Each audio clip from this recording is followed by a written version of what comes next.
Salvete discipuli, salvete discipulae, utualetes. Olá a todos e bem-vindos ao 15º vídeo da terceira lição do curso Latim para Principiantes. No vídeo anterior, eu decidi abrir um parêntese no estudo das 5 declinações para lhe apresentar o verbo sum, cujos significados principais são ser e estar. Exploramos na aula passada o primeiro.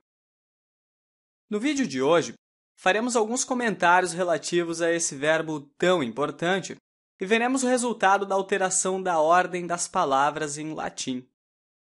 Vamos lá! Iniciaremos este vídeo com uma revisão do que vimos no vídeo anterior. Vimos inicialmente que um pronome é toda palavra capaz de substituir um nome. Aprendemos na aula passada os pronomes pessoais do caso reto, que, como já vimos, desempenham sempre o papel de sujeito. Você se lembra deles? Ego, eu, tu, is, ele, ela, id, ele ou ela, gênero neutro, nós, vos, e, eles, elas, eles ou elas, mais uma vez, gênero neutro. Aprendemos em seguida a conjugação do verbo sum no presente do indicativo. Sum, es, est, sumus, estis, sunt. Comentaremos agora algumas questões que podem não ter ficado suficientemente claras no vídeo anterior. O primeiro que devemos ter em mente é que a segunda pessoa do singular, tu, pode ser traduzida em português tanto como tu quanto como você. Os portugueses costumam utilizar o pronome tu, onde a maioria dos brasileiros utilizaria o pronome você. Em Portugal ou em algumas regiões do Brasil, diríamos tu és. No Brasil, utilizaríamos talvez com maior frequência você é. O pronome você, embora corresponda à mesma pessoa que o pronome tu, exige a mesma conjugação que a terceira pessoa. Não dizemos você és, dizemos você é, assim como dizemos ele ou ela é. Em latim, jamais podemos dizer tu est. Essa ambiguidade não existe. O mesmo cuidado deve ser tomado com a segunda pessoa do plural vós, que deu lugar tanto no Brasil quanto em Portugal ao pronome vocês. Já não dizemos vós sois, dizemos vocês são. Note que, da mesma forma, são é comum à terceira pessoa do plural. Eles ou elas são. Em latim, dizemos sempre vos estis, jamais vos sunt. Muito bem. A nossa segunda observação diz respeito à cópula nula. Que? Bom, para compreendermos melhor esse conceito, devemos primeiro aprender o que significa cópula em termos gramaticais. Sem o acento, a palavra é um vocábulo latino. Ao procurá-lo em um dicionário de latim, encontramos definições como tudo o que serve para ligar, laço, cadeia, ligadura. Esse era o sentido primitivo da palavra cópula. No português, essa palavra também é sinônimo de relação sexual.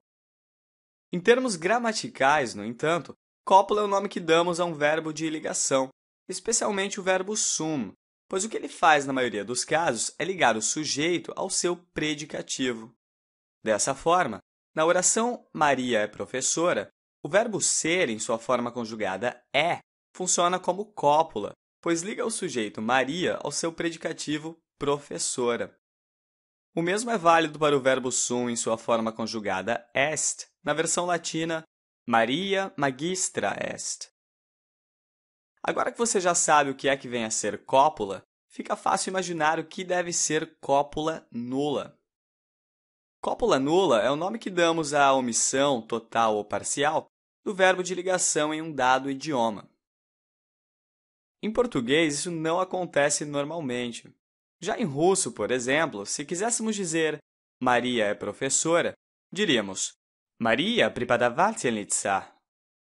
Por mais estranha que esta frase possa parecer, é fácil concluir que parece faltar aí alguma coisinha.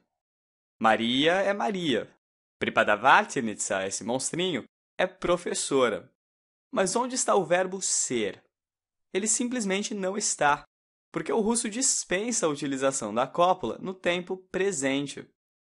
Os russos dizem simplesmente Maria professora, e eles se entendem muito bem assim.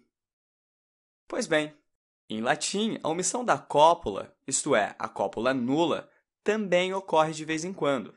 Deixe-me dar-lhe um exemplo. Amicorum omnia communia.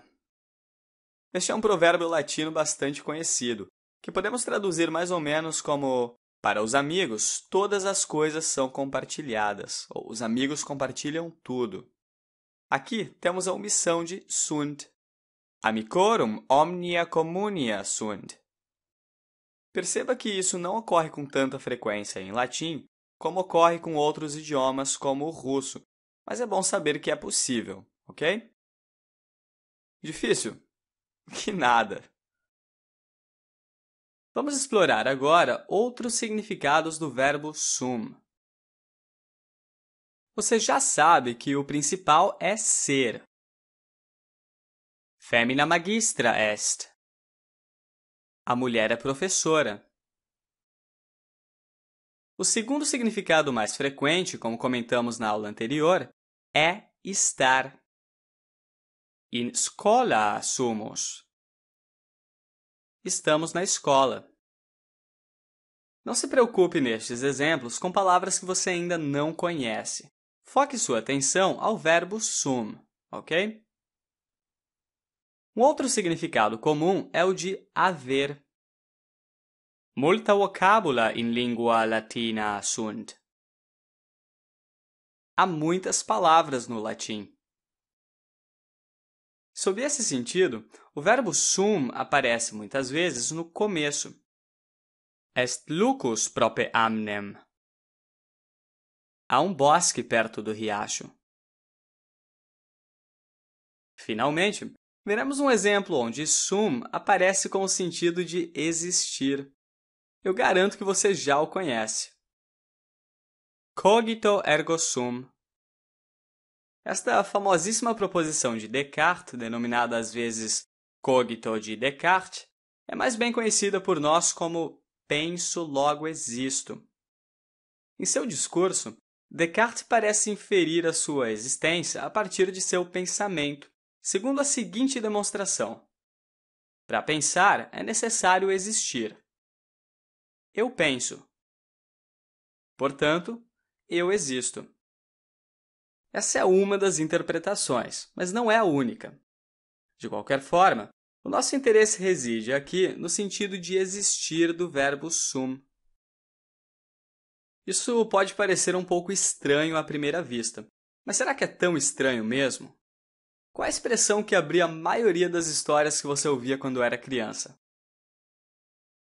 C'era una volta un re, diranno subito i miei piccoli lettori. No, ragazzi, avete sbagliato. C'era una volta un pezzo di legno. Era uma vez um rei, logo dirão os meus pequenos leitores. Não, crianças, vocês erraram. Era uma vez um pedaço de madeira. Tanto na expressão italiana c'era una volta, como na expressão portuguesa era uma vez, no capítulo que abre a história de Pinóquio, o verbo ser apresenta o sentido de existir. Existia uma vez um pedaço de madeira. Sob esta ótica, esse quarto sentido de sum não deve lhe parecer tão estranho assim. Muito bem. Isso é tudo? Talvez não. Ainda é possível que você se depare em alguns textos com outros sentidos de sum. O que lhe dará a melhor tradução é o contexto. Você poderia encontrar, por exemplo, a seguinte oração: Roma in Italia est. Note que aqui a melhor tradução para est seria fica. Roma fica na Itália. Os 4 sentidos básicos, porém, são aqueles que comentamos: ser, estar, haver e existir. Muito bem. Eu realmente pensei em abordar neste vídeo a questão da ordem das palavras em latim, mas como ele já contém muita informação, eu preferi abordá-lo em uma próxima aula, ok? Gostou do vídeo? Deixe o seu gostei aqui embaixo e inscreva-se em nosso canal no YouTube. Você também pode postar um comentário. Para dúvidas, críticas ou sugestões, escreva para augusto.alexmarcelo@gmail.com.